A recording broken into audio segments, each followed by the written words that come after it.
విజయవాడలో సేవ చేస్తున్న దైవజనులు రమేష్ పాస్టర్ గారు తండ్రి గారి గురించి ఒక చక్కని మాట చెప్పినాడు. నింద అంటే ఒక వందరా అని గురువు గారు మాకు నేర్పించిన బోధ అని ఆ దైవజనుడు చెప్పడం నేను విన్నాను. పెద్ద పాస్టర్ గారు ఒక ఆయన చెప్పేవాడు, ఒక నింద ఒక వంద అని.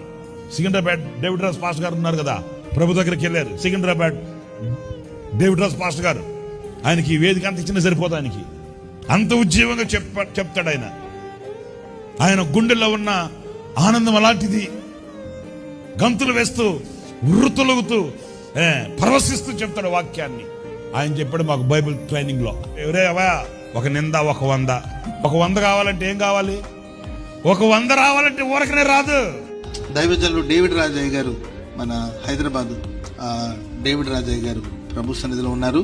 వారు ఎప్పుడు మాకు చెప్పేవాళ్ళు, ఒకప్పుడు ఒక నింద 100 ఆశీర్వాదాన్ని తీసుకొస్తారు. నిందకు భయపడి పారిపోకూడదు, నిందకు భయపడి దేవునికి దూరం అయిపోకూడదు, నిందకు భయపడి నీ భక్తిని పాడు చేసుకోవద్దు, నిందకు భయపడి ఆత్మీయతకు దూరం ఉండకూడదు, నిందకు భయపడి దేవుని సన్నిధిని విడిచిపెట్టద్దు, నిందకు భయపడి పరిశుద్ధతను విడిచిపెట్టద్దు, నిందకు భయపడి సేవకులకు పరిచర్యకు దూరముగా ఉండొద్దు.